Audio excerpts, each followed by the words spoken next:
திரிபுராவிலே நடைபெற்றுக் கொண்டிருக்கிற அல்லது நடந்த இஸ்லாமியர்களுக்கு எதிரான இடதுசாரி சக்திகளுக்கு எதிரான பாஜக மற்றும் சங் பரிவார் கும்பலின் வன்முறை வெறியாட்டத்தை கண்டிக்கிற வகையில் வன்முறையாளர்களின் மீது வழக்கு தொடுக்க வேண்டும், அவர்கள் அனைவரையும் கைது செய்ய வேண்டும் என்று வலியுறுத்துகிற வகையில் பாதிக்கப்பட்ட பகுதிகளை பார்வையிடுவதற்காக சென்ற மனித உரிமை ஆர்வலர்கள், ஊடகவியலாளர்கள் மீது போடப்பட்டிருக்கிற ஊப்பா என்னும் பயங்கரவாத நடவடிக்கைகள் தடுப்புச் சட்டத்தின் கீழ் பதியப்பெற்றிருக்கிற வழக்குகளை திரும்ப பெற வேண்டும், கைது செய்யப்பட்டவர்கள் அனைவரையும் விடுதலை செய்ய வேண்டும் என்று வலியுறுத்துகிற வகையில் நாம் இந்த ஆர்ப்பாட்டத்தை நடத்தி கொண்டிருக்கிறோம். திரிபுரா எத்தகைய அரசியல் பின்னணியை, சமூக பின்னணியை கொண்டிருக்கிற மாநிலம் என்பதை எனக்கு முன்னர் பேசிய தலைவர் பெருமக்கள் எடுத்து கூறியிருக்கிறார்கள். 35 ஆண்டு காலம் மார்க்சிஸ்ட் கம்யூனிஸ்ட் கட்சியின் ஆட்சி நடந்த ஒரு மாநிலம், பழங்குடி மக்கள் வசிக்கும் மாநிலம் திரிபுரா. அந்த மாநிலத்தில் பழங்குடி மக்களின் நம்பிக்கைக்குரிய தலைவராக இருந்த தசரத் தேவ் அவர்களின் சிலையை இவர்கள் ஆட்சி பொறுப்பேற்றதும் கம்யூனிஸ்டுகளை குறிவைத்து தாக்குதல் நடத்தியதை தொடர்ந்து அண்மையில் அந்த சிலையை பெயர்த்து எறிந்திருக்கிறார்கள், குப்புற சாய்த்திருக்கிறார்கள், வன்மத்தை கக்கி இருக்கிறார்கள். நான் அடிக்கடி மேடையிலே சொல்லுவதுண்டு, சங் பரிவார்களின் எதிரிகளின் வரிசையில், பகைவர்களின் வரிசையில் காங்கிரஸ் மட்டுமில்லை, இஸ்லாமியர் கிறிஸ்தவர் சமூகங்கள் மட்டுமில்லை, இடதுசாரி சிந்தனையாளர்களின் அழித்தொழிக்கப்பட வேண்டியவர்கள் என்று அவர்கள் வகைப்படுத்தி வைத்திருக்கிறார்கள். இதை நாம் புரிந்து கொள்ள வேண்டும். பீமா கோரேகான் வழக்கிலே கைது செய்யப்பட்ட அத்தனை பேருமே இடதுசாரி சிந்தனையாளர்கள், அம்பேத்கரிய சிந்தனையாளர்கள். எந்த அரசியல் கட்சியையும் சார்ந்தவர்கள் இல்லை, குறிப்பாக கம்யூனிஸ்ட் கட்சிகளை சார்ந்தவர்கள் இல்லை. என்றாலும் அவர்கள் குறிவைக்கப்பட்டார்கள், கைது செய்யப்பட்டார்கள், இன்றைக்கு சிறைப்படுத்தப்பட்டிருக்கிறார்கள். அம்பேத்கரிய, பெரியாரிய, மார்க்சிய கருத்துக்களை பரப்பக்கூடாது, அந்த கருத்துக்களை பேசக்கூடியவர்கள் செயல்படக்கூடாது என்பதிலே தீவிரமாக செயல் திட்டங்களை வரையறுத்துக் கொண்டு இயங்குகிற ஒரு இயக்கமாகத்தான் RSS உள்ளிட்ட சங் பரிவார் அமைப்புகளும் பாரதிய ஜனதா கட்சியும் விளங்குகின்றன.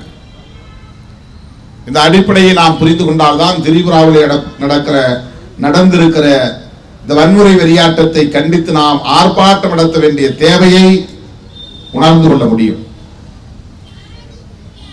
இது இந்த சங் பரிவார் கும்பல் என்ன விதண்டாவாதம் செய்வார்கள் என்றால், குதர்க்கவாதம் செய்வார்கள் என்றால், வங்கதேசத்திலே இந்துக்கள் தாக்கப்பட்டார்களே என்று கேள்வி எழுப்புவார்கள்.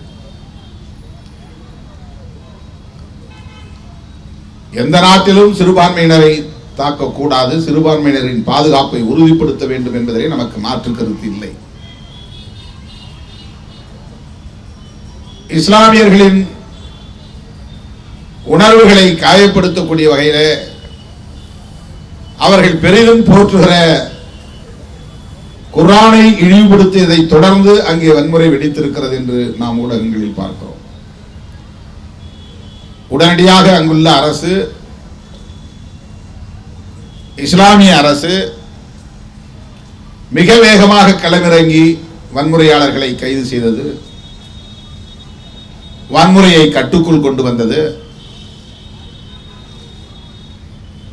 அங்குள்ள சிறுபான்மை சமூகமாக இருக்கிற இந்துக்களின் பாதுகாப்பை உறுதி செய்தது என்பதை யாரும் மறுத்துவிட முடியாது, மறைத்துவிட முடியாது. அதை கண்டிக்கிறோம் என்கிற பெயரில் திரிபுராவிலே விஸ்வ இந்து பரிஷத் என்கிற அமைப்பு, தமிழ்நாட்டிலும் கூட அந்த பெயரை நீங்கள் கேள்விப்பட்டிருப்பீர்கள். விஸ்வம் என்றால் உலகம், இந்து பரிஷத் உலக இந்து பேரவை தமிழில், அகில உலக இந்து பேரவை. அந்த இயக்கம் சங் பரிவார்கள் ஒரு இயக்கம். நான் அடிக்கடி மேடையில் சொல்லியிருக்கிறேன், சங் பரிவார் என்றால் RSS குடும்ப அமைப்புகள். சங் என்பது RSS குறிக்கும், பரிவார் என்பது குடும்பம் என்று பொருள், குடும்பத்தை குறிக்கும். சங் பரிவார் என்பது RSS குடும்ப அமைப்புகள். விஸ்வ இந்து பரிஷத் அதிலே ஒரு அமைப்பு. பஜ்ரங் தள் அப்படின்னா அனுமர் சேனையும் பொருள், அனுமான் சேனை. இங்க கூட அனுமன் சேனை இருக்கு. அது ஒரு குடும்ப அமைப்பு, RSS குடும்ப அமைப்பு. இவர்கள்தான் அங்கே வங்கதேசத்தில் நடந்த வன்முறையை கண்டித்து பேரணி நடத்துகிறோம் என்கிற பெயரில் பேரணியின் போதே வன்முறை வெறியாட்டத்தில் இறங்கினார்கள். மசூதிகள் அடித்து நொறுக்கப்பட்டன, இஸ்லாமியர்களின் வீடுகள் சூறையாடப்பட்டன, கடைகள் சூறையாடப்பட்டன. உங்களுக்கு தெரியும் அவர்கள் எப்படி வன்முறைகளை கட்டவிழ்த்து விடுவார்கள் என்று.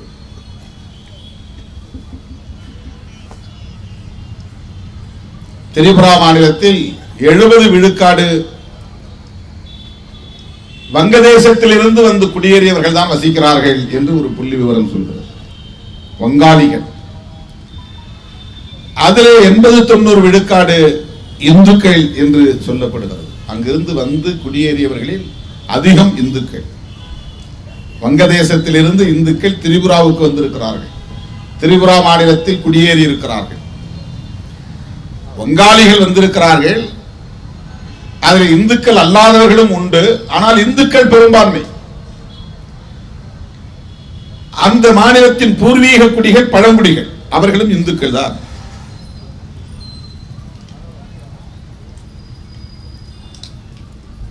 பழங்குடி மக்களின் நலன்களில் அக்கறை செலுத்தக்கூடிய ஒரு அமைப்பு, பழங்குடி மக்களின் மீட்சிக்காக போராடக்கூடிய அமைப்பு என்கிற முறையில் கம்யூனிஸ்ட் கட்சி அங்கே வேர் கொண்டது, வலுகொண்டது, ஆட்சியை கைப்பற்றியது. நிருபன் சக்கரவர்த்தி 10 ஆண்டு காலம் முதலமைச்சராக இருந்தார். அவர் பதவியை விட்டு வெளியேறும் போது எப்படி அவர் வெளியேறினார் என்பதையெல்லாம் அண்ணன் முத்தரசன் போன்றவர்கள் இங்கே விளக்கமாக எடுத்து சொன்னார்கள். முதலமைச்சர் பதவியில் இருந்த நிலையிலும் கூட உடுத்த உடையுடன், வேட்டி துண்டோடு, வேட்டி சட்டையோடு, வேறு எந்த உடைமையும் இல்லாமல் வெளியேறக்கூடிய அளவுக்கு எளிமையான, ஊழலுக்கு இடம் கொடுக்காத நேர்மையான ஆளுமைகள். நிருபன் சக்கரவர்த்தியை உலகமே அன்றைக்கு கொண்டாடி, எப்படி நாம் பெருந்தலைவர் காமராஜர் அவர்களை பற்றி பேசுகிறோமோ, எப்படி அவருக்கு உற்ற துணையாக இருந்த கக்கனார் அவர்களை பற்றி பேசுகிறோமோ, அந்த 1-2 பெயரை தவிர தமிழ்நாட்டில் வேறு யாரையும் சொல்ல முடியாது என்கிற அளவுக்கு அதிகாரத்தில் இருந்தவர்கள். அதிகாரத்தில் இல்லாமல் கம்யூனிஸ்ட் கட்சி தலைவர்களும் இன்னும் பிற கட்சிகளை சார்ந்த தலைவர்களும் எளிமையாக இருக்கிறார்கள் என்பது வேறு. அதிகாரத்தில் இருந்தும் முதலமைச்சர் பெருந்தலைவர் காமராஜர், உள்துறை அமைச்சர் தூயவர் கக்கனார். ஆனால் அவர்கள் பதவியிலிருந்து வெளியேறும் போது வெறுங்கையோடு வெளியேறினார்கள், களங்கமில்லாமல் வெளியேறினார்கள், மாசுபடாமல் வெளியேறினார்கள், மாசு மறுவற்ற மாமனிதர்களாக வெளியேறினார்கள். அப்படித்தான் திரிபுராவிலே நிருபன் சக்கரவர்த்தி, அவர்தான். அப்படி என்றால் அவருக்கு அடுத்து வந்தவர் தேவ், தசரத் தேவ். 5 ஆண்டுகள் பழங்குடி சமூகத்தை சார்ந்த ஒரு போராளி, அந்த மண்ணின் மைந்த பூர்வீக குடி. அவரை தொடர்ந்து மாணிக் சர்க்கார், அவர் 20 ஆண்டுகள். எந்த அளவுக்கு அந்த பொதுவுடைமை இயக்கத்தின் மீது பழங்குடி மக்களின் நம்பிக்கை மேலோங்கி இருந்தது என்பதற்கு இது ஒரு சான்று. அந்த மாநிலத்தை திட்டமிட்டு இந்துக்களா இஸ்லாமியர்களா என்று அரசியலை மடைமாற்றம் செய்து மதவெறி அரசியலின் மூலம் இன்றைக்கு அங்கே அவர்கள் ஆட்சி பொறுப்பேற்ற நாளில் இருந்து வன்முறை வன்முறை வன்முறை என்கிற ஒரு நிலை ஏற்பட்டிருக்கிறது. பிஜேபியை புரிந்து கொள்வதற்கு இதைவிட வேறு ஒரு சாம்பிள் எதுவும் தேவையில்லை. பிஜேபி சங் பரிவார் கும்பல் அதிகாரத்திற்கு வந்தால் என்ன செய்வார்கள், அதிகாரத்திற்கு வருவதற்கு என்ன செய்வார்கள்? இன்றைக்கு மேற்கு வங்கத்தின் நிலைமையும் அதுதான். ஜோதிபாஸ் அவர்கள் ஆட்சி பொறுப்பில் இருந்து வெளியேறிய பிறகு அந்த மாநிலத்தின் நிலை மதம் சார்ந்த ஒரு அரசியலை நோக்கி நகர்ந்து விட்டது. கம்யூனிஸ்டுகள் ஆட்சியில் இருந்த வரையில் கருத்தியல் சார்ந்த விவாதங்கள் தான் அங்கே நடக்கும். கருத்தியல் சார்ந்த இரு அணிகள் தான் அங்கே மோதக்கூடிய நிலை. முற்போக்கு சிந்தனையாளர்களா பழமைவாத சிந்தனையாளர்களா என்கிற அடிப்படையில் தான் அங்கே தேர்தல் களமும் இருக்கும். பாட்டாளி வர்க்கமா முதலாளித்துவ வர்க்கமா என்கிற அடிப்படையில் தான் தேர்தல் களமே போட்டியை சந்திக்கும். ஆனால் இன்றைக்கு மம்தா பானர்ஜி அவர்களுக்கும் பாரதிய ஜனதா கட்சிக்கும் இடையிலான அரசியல் என்பது மதவழி அடிப்படையிலான அரசியலாக மடைமாற்றம் செய்யப்பட்டிருக்கிறது. நாள்தோறும் நெருக்கடிகளை சந்திக்கக்கூடிய ஒரு நிலையை மம்தா பானர்ஜி அவர்கள் எதிர்கொள்ள நேரிடுகிறது. திரிபுராவிலே ஏன் இந்த வன்முறை? வங்கதேசத்திலே இந்துக்களுக்கு எதிராக நடந்த வன்முறையை கண்டித்து நடத்தப்பட்ட ஒரு பேரணியில் திடுமென வன்முறை வெடித்ததற்கு பதிலுக்கு பதில் பழிக்கு பழி என்கிற அடிப்படையில் மட்டுமல்ல தோழர்களே, நடைபெறவிருக்கிற உள்ளாட்சி தேர்தலுக்காகவும் தான். அவர்கள் ஒரு தேர்தலை எதிர்கொள்ளப் போகிறார்கள் என்றால் உடனே அவர்கள் ஓட் போலரைசேஷன், வாக்குகளை ஒருங்கிணைக்கிற உத்திக்கு தாவுவார்கள். எப்படி வாக்குகளை ஒருங்கிணைப்பது? இந்துக்களா இந்துக்கள் அல்லாதவர்களா? அதற்கு வன்முறையை தூண்ட வேண்டும். அவர்கள் ஆட்சி பொறுப்பேற்ற நாளில் இருந்து எண்ணற்ற பல வன்முறைகள். முதலில் இடதுசாரிகள் குறிவைத்து தாக்கப்பட்டார்கள். லெனின் சிலை தகர்க்கப்பட்டது. நாடு அமைதியாக இருந்தது. இதெல்லாம் மிக மோசமான ஒரு கலாச்சாரம். ஆட்சி மாற்றம் ஏற்படுகிற போது அதிகாரத்தில் இருப்பவர்கள் கடந்த காலத்தில் இருந்த ஆட்சியாளர்களின் அடையாளங்களை எல்லாம் அழித்தொழிப்பது என்கிற முறையிலே களமிறங்கினால் என்ன ஆகும் யோசித்து பாருங்கள். அது ஜனநாயகத்திற்கு புறம்பானது இல்லையா? ஜனநாயக நெறிமுறைகளை குழி தோண்டி புதைக்கிற கேவலமான செயல் இல்லையா? 35 ஆண்டு காலம் மார்க்சிஸ்ட் கம்யூனிஸ்ட் கட்சி அந்த மண்ணை ஆண்டிருக்கிற நிலையில் அவர்களின் அடையாளங்கள் ஆங்காங்கே இருக்கத்தான் செய்யும்.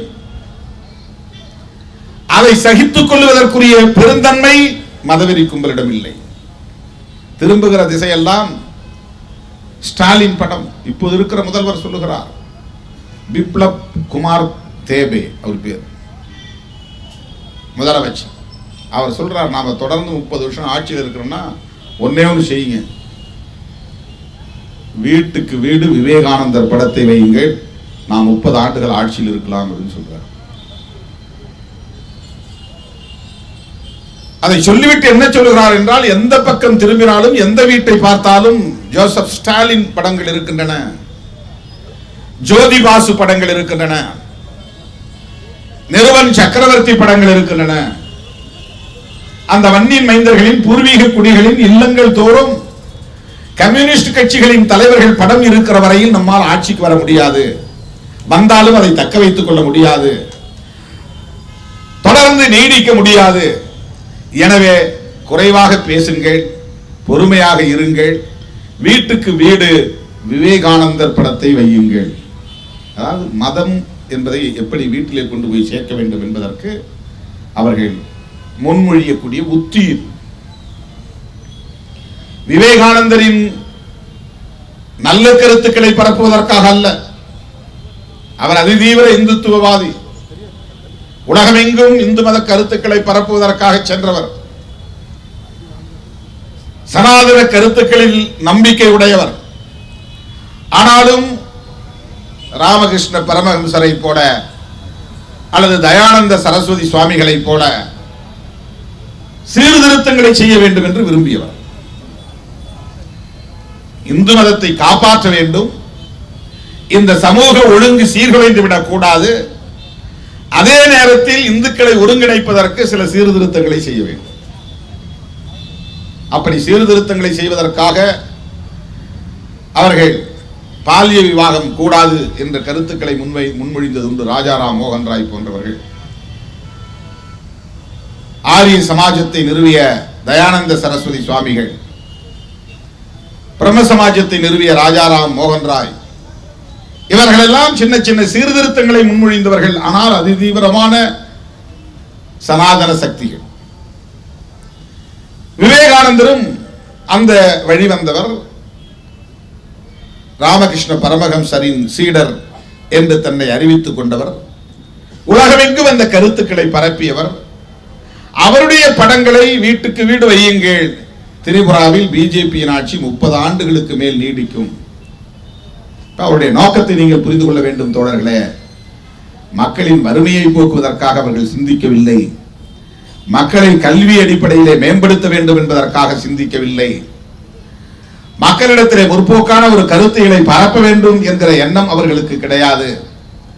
மக்கள் நல்லிணக்கத்தோடு மதம் சாதி என்கிற பிளவுகள் இல்லாமல், மோதல்கள் இல்லாமல் ஒற்றுமையாக வாழ வேண்டும் என்பதல்ல அவர்களின் நோக்கம். மக்களிடையே இருக்கிற சாதி உணர்வையும் மத உணர்வையும் தங்களுக்கான அரசியல் ஆதாயத்திற்கு எப்படி பயன்படுத்திக் கொள்வது என்பதுதான் சாதியவாதிகளின் நோக்கமும் மதவாதிகளின் நோக்கமும்.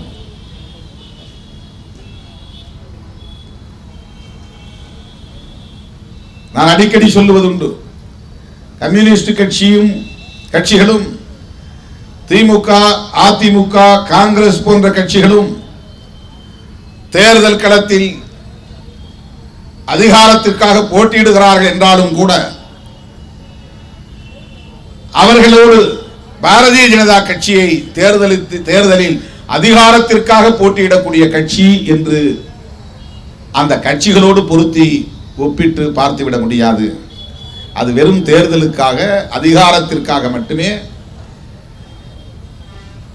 காங்கிரஸை போட்டியாக கருதவில்லை, இடதுசாரிகளை போட்டியாக கருதவில்லை, அம்பேத்கர் இயக்கங்களை பகையாக கருதவில்லை. அவர்கள் வெறும் தேர்தலுக்காக மட்டுமல்ல, தேர்தல் அவர்களுடைய நோக்கமாக இருந்தாலும், அரசியல் அதிகாரம் அவர்களுடைய இலக்காக இருந்தாலும், அவர்களின் இறுதி இலக்கு என்பது வேறு. அகண்ட பாரதம் அமைக்க வேண்டும், இந்து ராஷ்டிரம் என்ற இந்த தேசத்திற்கு பெயர் சூட்ட வேண்டும், சமூக நீதி என்கிற கோட்பாட்டை அழித்தொழிக்க வேண்டும், அதற்கு தடையாக இருக்கிற, தடைக்கல்லாக இருக்கிற புரட்சியாளர் அம்பேத்கர் வகுத்தளித்த அரசியலமைப்பு சட்டத்தை தூக்கி எறிய வேண்டும். இதை யாரும் வெளிப்படையாக அவர்கள் மேடைகளில் பிஜேபி தலைவர்கள் பேச மாட்டார்கள். சங் பரிவார் அமைப்புகளை சார்ந்தவர்கள் அதை பற்றி கொஞ்சமும் கூச்சப்பட மாட்டார்கள், வெளிப்படையாகவே பேசுவார்கள். எங்கள் கனவு இதுதான் என்பார்கள். ஒன்றை புரிந்து கொள்ள வேண்டும், சங் பரிவார் அமைப்புகளின் அரசியல் அணிதான் பிஜேபி. சங் பரிவார் அமைப்புகளின் அல்லது RSS அமைப்பின் செயல் திட்டம் தான் பிஜேபியின் செயல் திட்டம்.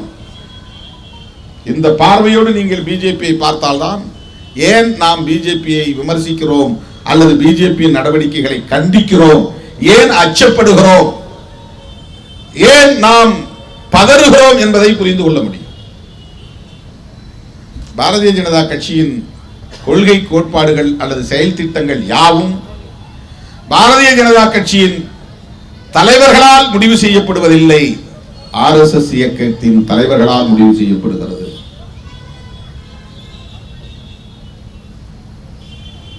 இந்த 3 வேளாண் சட்டங்களை திரும்ப பெற்ற நடவடிக்கை கூட மோடியே தனிப்பட்ட முறையில் இந்த முடிவை எடுத்திருப்பார் அல்லது பிஜேபி தலைவர்கள் சேர்ந்து இந்த முடிவை எடுத்திருப்பார்கள் என்று நாம் உறுதியாக சொல்ல முடியாது. பின்னணியிலே சங் பரிவார்களின் திட்டம் இருக்கும், வழிகாட்டுதல் இருக்கும். ஒரு 100 ஆண்டு கால செயல் திட்டத்தை கையில் வைத்துக் கொண்டு இயங்குகிற இயக்கம் தான் சங் பரிவார் அமைப்புகள், RSS இயக்கம், அதன் துணை அமைப்புகள். அவர்களுக்கு பிராந்தியவாதம் கூடாது, ரீஜனலிசம். அவர்களுக்கு மாநில கட்சிகள் கூடாது, மொழி இன உரிமைகள் பேசக்கூடாது, மொழி வழி தேசிய அரசியல் கூடாது. இந்த அரசியல் எல்லாம் மத வழியில் மக்களை ஒருங்கிணைப்பதற்கு தடைக்கற்களாக இருக்கின்றன. ஒருவன் தன்னை தமிழனாக உணர்ந்தால் அவன் இந்துவாக உணர்வதிலே சிக்கல் ஏற்படும். ஒருவன் தன்னை தென்னிந்திய மாநிலத்தை சார்ந்தவன் என்று உணர்ந்தால் அவனுக்கு இந்துவாக எண்ணுவதிலே முனைப்பு ஏற்படாது. ஒருவன் தன்னை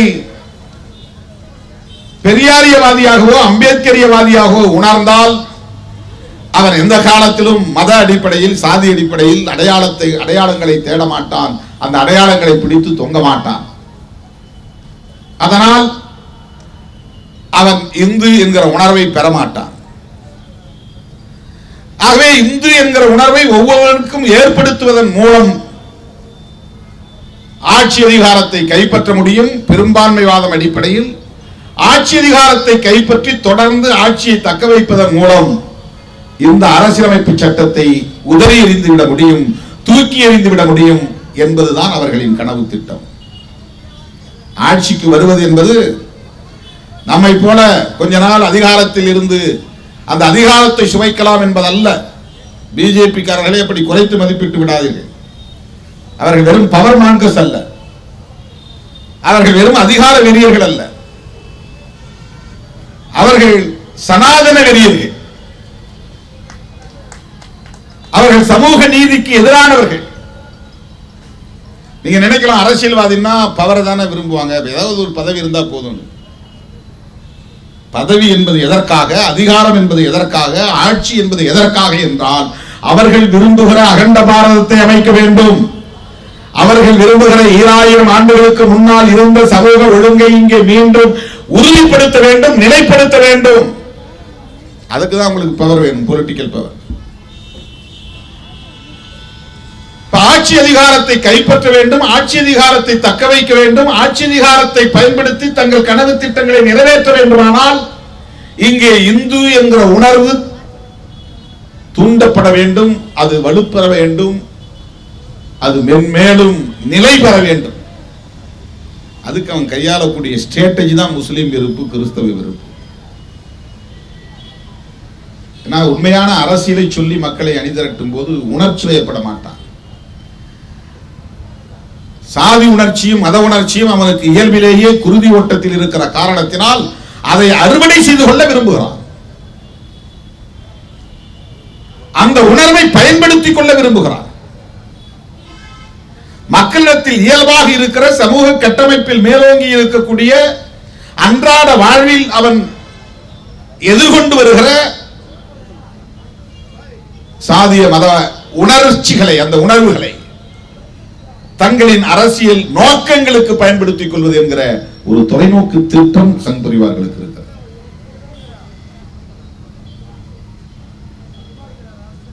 உலகத்தில் எல்லா நாடுகளும் மதம் சார்ந்து இருக்கிற போது ஏன் இந்தியா மட்டும் மதம் சார்ந்து இருக்கக்கூடாது என்ற கேள்வியை எழுப்புகிறார். இந்த கேள்வியை 1920களில் இருந்து தலைவர்கள் எழுப்புகிறார்கள். அதிதீவிர இந்துத்துவ அல்லது பார்ப்பனிய அல்லது சனாதன சக்திகள் இந்த கேள்வியை தொடர்ந்து எழுப்பிக் கொண்டிருக்கிறார்கள். அன்றைக்கு இருந்த ஜனநாயக சக்திகளாக விளங்கிய பண்டிட் ஜவஹர்லால் நேரு, காந்தியடிகள், புரட்சியாளர் அம்பேத்கர் போன்ற தலைவர்கள் தேசிய அளவிலே அந்த சக்திகளுக்கு இடம் கொடுக்காமல் இந்த தேசத்தை ஒரு ஜனநாயக இந்தியாவாக கட்டமைப்பதிலே உறுதியாக இருந்தார்கள். இல்லை என்றால் இது சனாதன இந்தியாவாகவே நிலை பெற்றிருந்திருக்கும். கான்ஸ்டிடியூஷன் ஆஃப் இந்தியா என்று நாம் சொல்லுகிறோமே, இந்த அரசமைப்பு சட்டம், அந்த சொல்லுக்கு நேரடியான தமிழாக்கம் என்ன? கான்ஸ்டிடியூஷன் ஆஃப் இந்தியா என்றால் இந்தியாவை கட்டமைத்தல் தான் பொருள். அது ஒரு சட்டம் என்று இல்லை, கான்ஸ்டிடியூஷனல் லா என்று இல்லை, கான்ஸ்டிடியூஷன் ஆக்ட் என்று இல்லை, தி கோட் ஆஃப் கான்ஸ்டிடியூஷன் என்று இல்லை, கான்ஸ்டிடியூஷன் ஆஃப் இந்தியா என்று இருக்கிறது. இப்ப இந்திய கட்டமைப்பு என்று பொருள், அதாவது இந்தியாவை கட்டமைத்தல். ஆகவே அந்த இந்திய அரசியலமைப்பு சட்டம் என்று நாம் சொல்லுகிற அந்த கான்ஸ்டிடியூஷன் இந்தியா என்பது ஒரு மேனிஃபெஸ்டோ, அது ஒரு கொள்கை அறிக்கை, அது ஒரு கொள்கை சாசனம். புதிதாக ஒரு இந்தியாவை கட்டமைக்க போகிறோம், நாங்களே ஒரு அரசை, குடியரசை நிறுவப் போகிறோம். எதற்காக? இங்குள்ள குடிமகன் ஒவ்வொருவருக்கும் நீதி கிடைப்பதற்காக, ஒவ்வொருவருக்குமான சுதந்திரம், சமத்துவம், சகோதரத்துவத்தை உறுதிப்படுத்துவதற்காக நாங்கள் தீர்மானித்திருக்கிறோம், ஒரு குடியரசை நிறுவுவதற்காக என்றுதான் முகவுரையே தொடங்குகிறது. நம்மை எல்லாம் மனிதர்களாய் தலைவர் வைத்த நம்முடைய மகத்தான தலைவர் புரட்சியாளர் அம்பேத்கர் அவர்கள் அரசியலமைப்பு சட்டத்தின் முகவுரையை எழுதுகிற போது இந்த புதிய இந்திய தேசத்திற்கான ஒரு கொள்கை அறிக்கையாக அதை எழுதுகிறார். அதுதான் அந்த முகவுரையின் அடிப்படை நோக்கம். ஏனென்றால் பழைய இந்தியாவை தகர்க்க போகிறோம் என்று பொருள், சனாதன இந்தியாவை தகர்க்க போகிறோம் என்று பொருள். பிறப்பின் அடிப்படையில் உயர்வு தாழ்வை இங்கே நிலைநிறுத்தி இருக்கிற வர்ணாசிரம கோட்பாடுகளை கொண்டு கட்டமைக்கப்பட்டிருக்கிற, ஆணுக்கு பெண் அடிமைதான் என்று இங்கே நிறுவியிருக்கிற இந்த சமூக கட்டமைப்பை தகர்த்தெறிய போகிறோம், சிதைக்க போகிறோம் என்பதைத்தான் அந்த பிரியாம்பிள் என்கிற முகவுரையில் புரட்சியாளர் அம்பேத்கர் அவர்கள் பிரகடனம் செய்கிறார், அறிவிப்பு செய்கிறார். பண்டிட் ஜவஹர்லால் நேரு போன்ற தலைவர்களின் தலைமையில் அன்றைக்கு ஆட்சி நிர்வாகம் இயங்கிக் கொண்டிருந்த காலத்தில் இவையெல்லாம் விரிவாக விவாதிக்கப்பட்டன. அப்படி விவாதிக்கப்பட்ட நிலையில்தான் இந்த தேசத்தை, இந்த நாட்டை ஒரு மதம் சார்ந்த நாடு என்று அறிவிக்க அவர்கள் முன்வரவில்லை. அதிலே இன்னும் ஒருபடி மேலே போய் மிசா காலத்தில் அதிலேயும் ஒரு திருத்தத்தை கொண்டு வந்து மறைந்த இந்திரா காந்தி அம்மையார் அவர்கள் அதிலே செக்யூலர் என்கிற வார்த்தையையும் இணைத்தார்.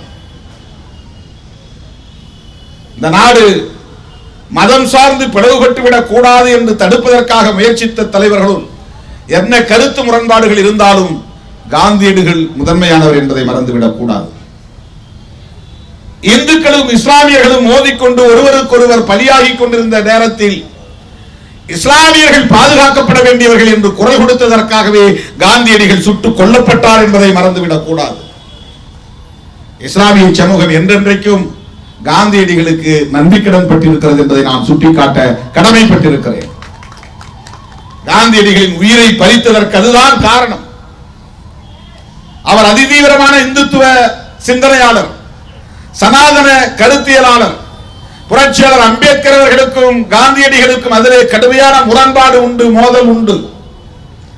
ஹரே ராம் ஹரே ராம் என்று மூச்சுக்கு முன்னொரு முறை ராமன் பெயரை உச்சரிக்கக்கூடிய ராம பக்தர், கிராமராஜ்யம் என்கிற பெயரில் ஒரு ராமராஜ்யத்தை நிறுவ வேண்டும் என்று விரும்பியவர். இத்தகைய கருத்து மாறுபாடுகள் நமக்கு இருந்தாலும் கூட இந்த மண்ணை மத அடிப்படையில் பிரிப்பதற்கு, இதையும் ஒரு மதம் சார்ந்த நாடாக அறிவிப்பதற்கு உடன்படாமல் இருந்தவர் காந்தியடிகள். இது வரலாறு, இது யாரும் மறுத்துவிட முடியாது. இது வரலாற்று உண்மை.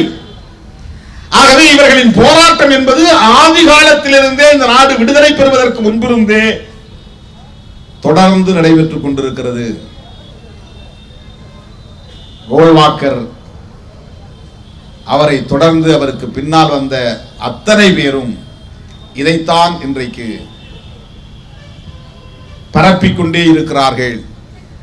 ஒவ்வொரு நாளும் இந்த நாள் வரையில்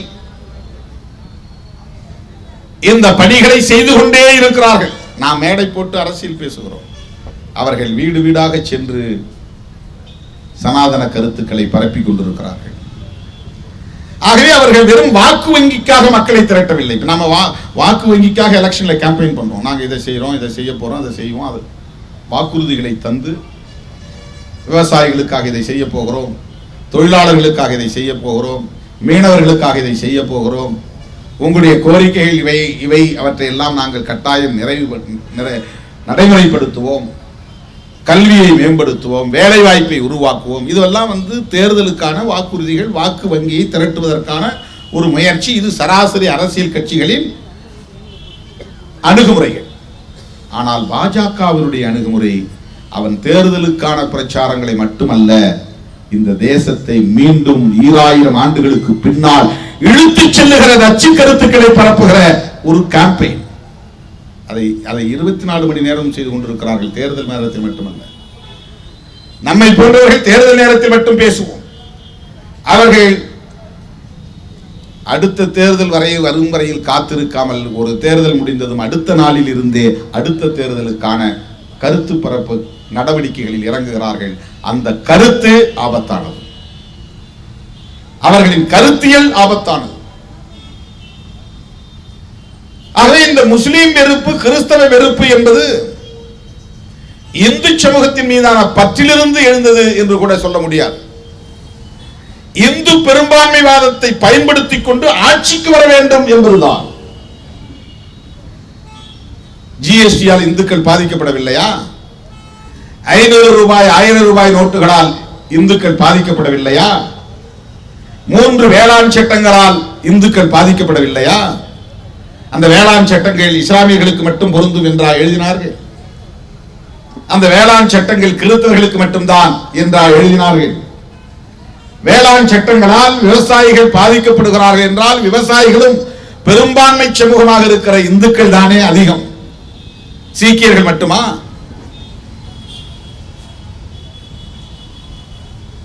அகில இந்திய அளவில் விவசாயிகள் பெரும்பான்மை சமூகமாக இருக்கிறார்கள் என்றால் எந்த மதம் சார்ந்த பெரும்பான்மை? இந்துக்கள் பாதிக்கப்படுகிறார்கள், விவசாயிகள் என்றால் இந்துக்கள் பெரும்பான்மை. ஆக இந்துக்களின் நலன்களில் அவர்கள் அக்கறை உள்ளவர்களாக இருந்தால் இப்படிப்பட்ட இந்த பாதிப்புகளும் வராமல் அல்லவா அவர்கள் சிந்திக்க வேண்டும்? இந்துக்களின் நலன்கள் அவர்களுக்கு முக்கியம் இல்லை. இந்துக்கள் பெரும்பான்மை என்கிற அடிப்படையில் அந்த பெரும்பான்மைவாதத்தை பயன்படுத்தி மத அடிப்படையில் வாக்குகளை திரட்டி ஆட்சி அதிகாரத்திற்கு வந்து அவர்கள் விரும்புகிற தேசத்தை நிர்மாணிக்க வேண்டும்.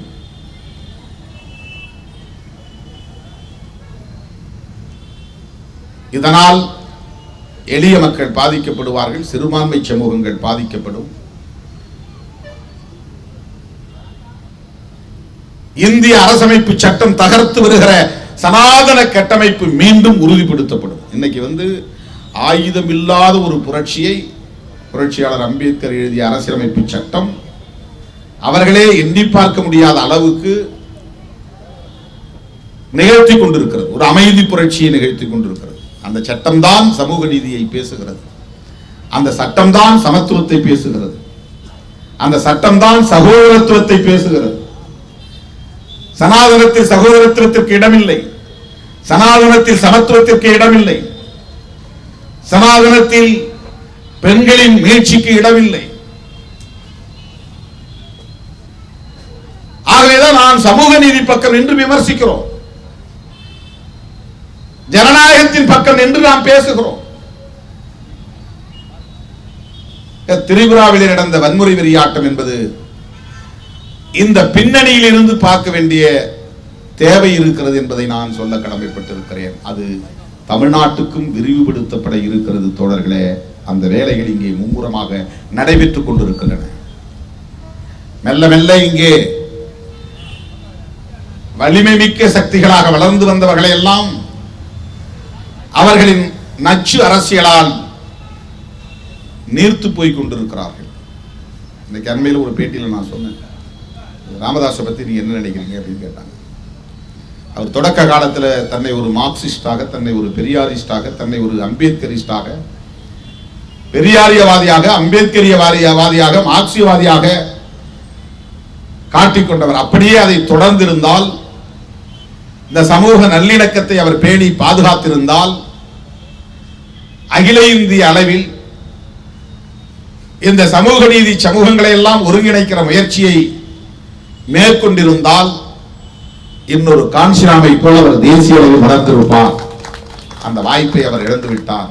ஏனென்றால் பிஜேபி விரித்த வலையில், சங் பரிவார் கும்பல் விரித்த வலையில் சோசியல் என்ஜினியரிங் என்கிற அந்த சதி திட்டத்தை கையில் எடுத்துக்கொண்டு களமிறங்கியதன் விளைவாக இன்றைக்கு அவர் 60 சீட்டுக்குள் நாம் வென்றால் போதும் என்று சுருங்கி கிடக்கிறார் என்று சொன்னேன். அவரை மார்க்சிஸ்ட் எல்லாம் தூக்கி, இடதுசாரிகள்லாம் தூக்கி கொண்டான். நான் எமர்ஜாய் வரும்போது யாரும் என்ன தோல்ல தூக்கல, நான் தடுமாறி கிடந்தேன். 1980 வாக்கில் தேர்தல் அரசியலில் மருத்துவர் ராமதாஸ் அவர்கள் அடியெடுத்து வைத்த போது அவரை தோள்களில் தூக்கி சுமந்தவர்கள் மார்க்சியவாதிகளும் லெனினியவாதிகளும் தான், இடதுசாரிகள் தான். பெரியாரியவாதிகளும் அம்பேத்கரியவாதிகளும் தான்.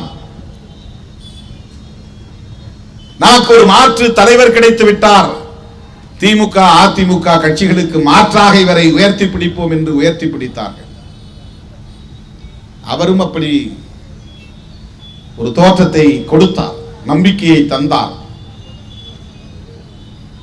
பழனி பாபா போன்றவர்கள் எல்லாம் கூட இருந்தார்கள். ஜான் பாண்டியன், பசுபதி பாண்டியன் போன்றவர்கள் எல்லாம் உடன் இருந்தார்கள். எத்தனையோ அறிவு ஜீவிகள், இடதுசாரி சிந்தனையாளர்கள் எல்லாம் உடன் இருந்தார்கள். இன்றைக்கு நிலை என்ன? எங்கே அவர் கால் தடுமாறியது? சங் பரிவார்கள் விரித்த வலையில் தான் சிக்கினார். சோசியல் இன்ஜினியரிங் என்கிற தவறான அந்த கோட்பாட்டை பிஜேபி லவ் ஜிஹாத் என்கிறது, அதை அப்படியே ஒரு தமிழாக்கி நாடக காதல். பிஜேபி முஸ்லிம் கிறிஸ்தவ வெறுப்பை மத அடிப்படையில் விதைக்கிறது. இவர் அப்படியே தலித் வெறுப்பு, திருமா வெறுப்பு என்று மாற்றினார். காப்பி, சோசியல் இன்ஜினியரிங் என்கிற அடிப்படையில் காப்பி அடித்ததன் விளைவு. திருமாவளவன் கொடியை பார்த்தால் அதை அறுத்தெறியுங்கள், வண்டியை பார்த்தால் கல்லெறியுங்கள். ஓட்டுக்காக சோசியல் இன்ஜினியரிங் என்கிற அந்த சதி திட்டத்திற்குள்ளே போய் சிக்கிக் கொண்டார். இன்னைக்கு நிறைய பேர் தமிழ்நாட்டுக்குள்ள ஜாம்பவான்களாக வெளியே வந்தவர்கள் எல்லாம் காணாம போய்விட்டார். பிஜேபியோட சேர்றவங்க 5 வருஷத்துல 10 வருஷத்துல தனிநபராகி விடுவார்கள், நீர்த்து போய் விடுவார்கள். அதிமுக அதை நோக்கி போய் கொண்டிருக்கிறது. ஜெயலலிதா அம்மா இருந்தாலும் அம்மாவோட நமக்கு நிறைய கருத்து முரண்கள் உண்டு, அது வேறு. ஆனால் மோடியா லேடியான்னு கேட்டாங்க தேர்தல், ஒரு நாடாளுமன்ற பொது தேர்தல். மோடி பார்க்கலாமான்னு கேட்டாங்க. இப்போ அண்ணன் ஓபிஎஸ் அவர்களும் அண்ணன் எடப்பாடி அவர்களும் அப்படி பேசுகிற திராணி உண்டா? பேச முடியுமா? பிஜேபி பிடியிலிருந்து அவர்கள் விடுதலையாகி வந்தாலே பெரிய விடுதலை தான், பெரிய பாக்கியம் தான். மாற முடியாது, முதலை வாயில சிக்கிற மாதிரி ஆகிப்போச்சு பிஜேபியின் பிடியில் அதிமுக. நான் குறைத்து மதிப்பிடுவதற்காக சொல்லவில்லை, என்னுடைய அரசியல் பார்வையில் இருந்து நான் சொல்லுகிறேன். பிஜேபி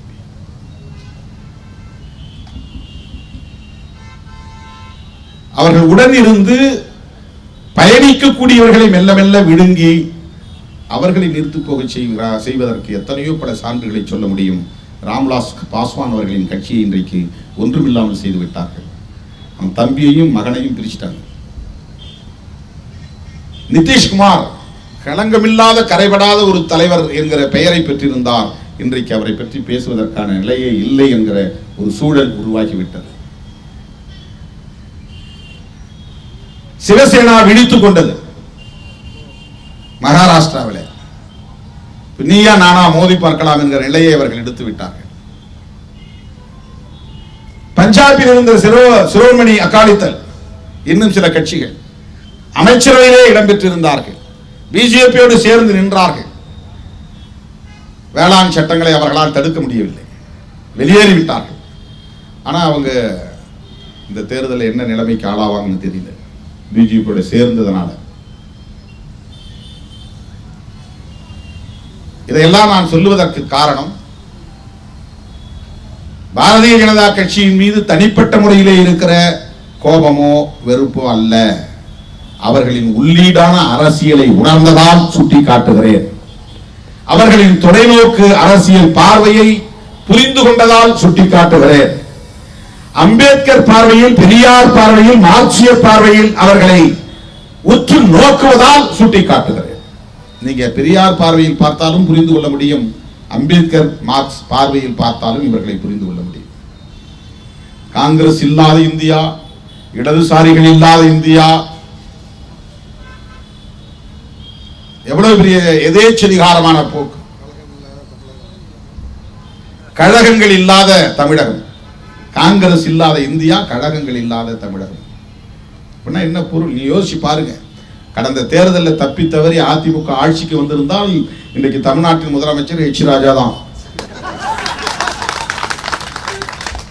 கண்டனெல்லாம் குறைக்க ஆரம்பித்திருப்பான், ஆளாளுக்கு பேசியிருப்பான், எல்லாம் வாழை சுருட்டிட்டு போய் உட்காந்துட்டாங்க. இப்பவும் சில பேர் வெளியே வந்து சவடால் விடுகிறார்கள். திமுக அரசு விழிப்பாக இருக்க வேண்டும் என்று தோழமையோடு சுட்டிக்காட்ட கடமைப்பட்டிருக்கிறோம். சங் பரிவார் அமைப்புகளை சார்ந்தவர்கள், சாதி வெறியர்கள், மத வெறியர்கள் சுதந்திரமாக பேச கூடாது என்று நாம் சொல்லவில்லை. ஆனால் அந்த சக்திகள் எட்டி உதைத்தார் 1 லட்சம் என்கிறது. இது எந்த நாட்டு கலாச்சாரம்? எங்கிருந்து வந்தது இந்த கலாச்சாரம்? யாரால் பரவியது இந்த கலாச்சாரம்? இந்த துணிச்சல் எங்கிருந்து வந்தது? வடநாடுகளில் பேசக்கூடிய பேச்சு,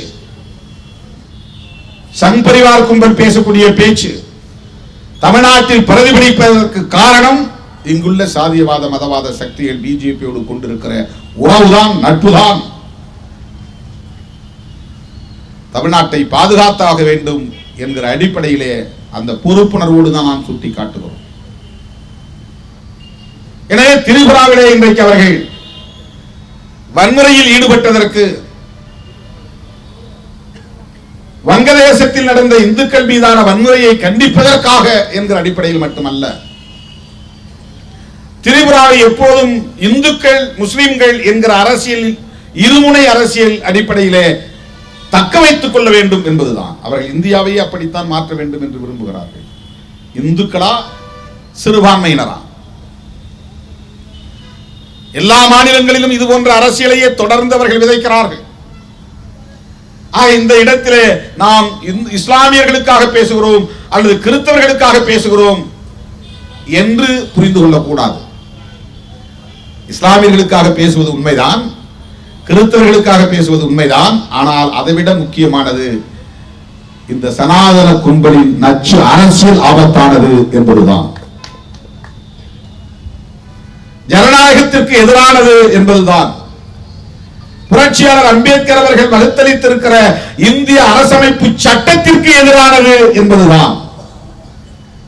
அதனால்தான் நான் ஒரு பேட்டியில் சொன்னேன், வேளாண் சட்டங்களை மட்டும் திரும்ப பெற்றால் போதாது, சிஏஏ சட்டத்தையும் திரும்ப பெற வேண்டும், முத்தலாக் சட்டத்தையும் திரும்ப பெற வேண்டும், அந்த எலக்ட்ரிசிட்டி பில் என்கிற சட்ட மசோதாவையும் திரும்ப பெற வேண்டும், ஜம்மு காஷ்மீர் மாநிலத்தை 3ஆக உடைத்தெறிந்த சட்டத்தையும் திரும்ப பெற வேண்டும். எல்லாமே அன்கான்ஸ்டிடியூஷனல் தான். எதுவுமே 2 அவைகளிலும் ஜனநாயக பூர்வமாக விவாதித்து பெரும்பான்மை அடிப்படையில் கூட அதை நிறைவேற்றவில்லை. தனக்கு இருக்கிற அதிகார பலத்தை பயன்படுத்தி எதிர்க்கட்சிகள் முழக்கமிட்டுக் கொண்டிருக்கிற போதே அவர்கள் அதை போகிற போக்கில் நிறைவேற்றிவிட்டு போய்விட்டார்கள். அரசியலமைப்பு சட்டத்திற்கு விரோதமான முறையில் ஒரு சட்டத்தை கொண்டு வந்து அதை நிறைவேற்றி காட்டுகிறார்கள். அப்படின்னா யோசிச்சு பாருங்க. இன்னும் ஒரு முறை தப்பித்தவரை 2024 தேர்தலில் அவர்கள் வெற்றி பெற்று ஆட்சிக்கு வந்தால் இந்தியாவின் பெயரை மாற்றுவார்கள், இந்தியாவின் அரசமைப்பு சட்டத்தையே தூக்கி எறிந்து விடுவார்கள். தேர்தல் கூட நடக்குமோ நடக்காதோ சொல்ல முடியாது. இப்போதிருந்தே ஜனநாயக சக்திகள் விழித்துக் கொள்ள வேண்டும், ஒருங்கிணைய வேண்டும், கைகோர்க்க வேண்டும். காங்கிரஸ், இடதுசாரிகள், திமுக உள்ளிட்ட மாநில கட்சிகள், இந்தியா முழுவதும் இருக்கிற சமூக நீதி சமூகங்கள், reserved categories, SC, ST, MBC, BC, minorities, இடஒதுக்கீட்டு பயனை பெறுகிற சமூகங்கள் எச்சரிக்கையாக இருக்க வேண்டும், ஒருங்கிணைய வேண்டும். இல்லை என்றால் அதன் பிறகு இந்திய தேசத்தை எந்த சக்தியாலும் காப்பாற்ற முடியாது. இந்த கவலையோடு தான் நாம் இந்த ஆர்ப்பாட்டத்தை இங்கே ஒருங்கிணைத்திருக்கிறோம். இது வெறும் முஸ்லிம் ஆதரவு, கிறிஸ்தவ ஆதரவு என்று மத அடிப்படையிலே சுருக்கி பார்ப்பவர்களுக்கு சொல்ல விரும்புகிறேன். இது சனாதன அரசியலுக்கு எதிரான ஆர்ப்பாட்டம். உன் பார்வையில் இஸ்லாமியர்களுக்கு ஆதரவான ஆர்ப்பாட்டமாக இருக்கலாம், கிறிஸ்தவர்களுக்கு ஆதரவான ஆர்ப்பாட்டமாக இருக்கலாம், அதுவும் உண்மைதான் என்றாலும் அடிப்படையிலே இது சனாதன நச்சு அரசியலுக்கு எதிரான ஆர்ப்பாட்டம் என்பதை நான் சுட்டிக்காட்ட விரும்புகிறேன். பார்வையிட போனவர்கள் மீது வழக்கு, வன்முறையில் ஈடுபட்டவன் மீது வழக்கு இல்லை. சொத்துக்களை சூறையாடியவர் மீது வழக்கு இல்லை. இஸ்லாமியர்களை தாக்கியவர் மீது வழக்கு இல்லை. தீ வைத்து, நெருப்பு வைத்து வெறியாட்டம் போட்டவன் மீது வழக்கு இல்லை. அங்க என்ன நடக்கிறது என்று பார்வையிட சென்ற மனித உரிமை ஆர்வலர்கள் மீதும், அது பற்றி ஊடகங்களில் கருத்துக்களை பதிவு செய்தவர்கள் மீதும் 102 பேர் மீது ஊபா என்கிற UAPA unlawful activities prevention act, இது தடா சட்டத்தை போன்ற கொடிய சட்டம். 1967 வந்த சட்டம், மிக மோசமான ஒரு சட்டம். அந்த சட்டத்தின்படி கைது செய்யப்படுகிறவர்கள் தங்களை தாங்களே நிரபராதிகள் என்று நிரூபிக்கொள்ள வேண்டும். அதாவது கைது செய்கிறவன் குற்றவாளின்னு ப்ரூவ் பண்ண வேண்டியதில்லை. போலீஸ் இவனை கைது செய்து குற்றவாளிவன் அப்படின்னு கைது செய்து இவன் குற்றவாளி தான் ஆதாரம் காட்டி குற்றவாளியை நிரூபித்து தண்டனை வாங்கி தர்றது சாதாரண சட்டங்களில் உள்ள நடைமுறை. இந்த சட்டத்தில் ஒருத்தன் கைதாயிட்டா நான் குற்றவாளி இல்லைன்னு நான் தான் ப்ரூவ் பண்ணணும். போலீஸ் வழக்கு போட்டா குற்றவாளி தான், முடிஞ்சு போச்சு. குற்றவாளி இல்லை என்று நானே நிறுவி விடுதலையை பெற்றுக்கொள்ள வேண்டும். அப்படியும் போராடி பல பேர், ஏராளமானவர்கள் விடுதலையாகி வந்திருக்கிறார்கள். என்ன பொய் வழக்கு தானே. மீடியா பர்சன்ஸ் மேலாம் ஊப்பா சட்டம், 2 பெண்கள் ஊடகவியலாளர்கள் கைது. அவர்களை பற்றி அம்பலப்படுத்தினால் ஊப்பா சட்டம் பாயும். பீமா கொரேகான்ல அதுதான் நடந்தது. பேராசிரியர் கல்புருக்கி கொல்லப்பட்டது அதனால்தான், கௌரி லங்கேஷ் கொல்லப்பட்டது அதனால்தான், பன்சாரே கொல்லப்பட்டது அதனால்தான். அவங்களாம் யாரும் எந்த கம்யூனிஸ்ட் கட்சியோ அல்லது வேற கட்சியோ கிடையாது. லெஃப்ட் ஓரியன்டட் திங்கர்ஸ், கொஞ்சம் ஜனநாயகத்தை பற்றி சிந்திக்கக்கூடியவர்கள், உழைக்கும் மக்களை பற்றி சிந்திக்கக்கூடியவர்கள், மார்க்சியத்தை, பெரியாரியத்தை, அம்பேத்கரியத்தை பிரதிபலிக்கக்கூடியவர்கள். அதுதான் பிரச்சனை. அந்த மாதிரி சிந்திக்காதேங்கிறான், வீடு தேடி வந்து கொல்லுவேங்கிறான், கைகளில் ஆயுதங்களோடு திரிகிறார்கள். இது போன்று பேசக்கூடியவர்கள் எவராக இருந்தாலும் அவர்களை அழித்தொழிப்போம் என்று சங்கல்பம் எடுத்துக்கொண்டு திரிகிறார்கள். அப்படி ஒரு அரசியல் தொடரக்கூடாது என்கிற கவலையில் இருந்துதான் நாம் இந்த கருத்துக்களை முன்மொழிய இந்த ஆர்ப்பாட்டத்தை ஒருங்கிணைத்திருக்கிறோம். சம்ரிதி சகுனியா, ஸ்வர்ணஜா 2 பேர் பத்திரிகை தளத்தில் பணியாற்றக்கூடிய பெண்மணிகள் ஊப்பாவில் கைதாகி இருக்காங்க. அவங்க அங்க என்ன நடந்ததுன்னு கண்டுபிடிச்சு எழுதுறது தான். இதுவரையில் 102 பேர் மேல பாஞ்சிருக்கு. அதுல ட்விட்டர், ஃபேஸ்புக், யூடியூப் சேனலை சேர்ந்தவர்கள் அடங்குகிறார்கள். நீ ட்விட்டர்ல போட்டா கூட கைது செய்வாங்க. 68 ட்விட்டர், 68 பேர் மேல.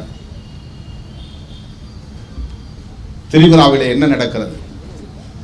வெளி உலகத்திற்கு தெரியாத வகையிலே அச்சுறுத்துகிறார்கள். சமூக ஊடகங்களில் பரப்பக்கூடாது என்று தடுக்கிறார்கள். சமூக ஊடகங்களில் பதிவு செய்யக்கூடியவர்களை கூட ஊப்பா சட்டத்திலே கைது செய்கிறார்கள். ஜனநாயகத்திற்கு புறம்பான இந்த போக்குகளை வன்மையாக கண்டிக்கிறோம். சிறுபான்மை சமூகங்களின் மீதான இந்த கொடூரமான தாக்குதல்களை விடுதலை சிறுத்தைகள் கட்சி மற்றும் தோழமை கட்சிகளின் சார்பில் வன்மையாக கண்டிக்கிறோம். அந்த வன்முறை வெறியாட்டத்தில் ஈடுபட்ட சனாதன சக்திகள் மீது வழக்குகளை தொடுக்க வேண்டும், அவர்களை கைது செய்ய வேண்டும் என்று வலியுறுத்துகிறோம்.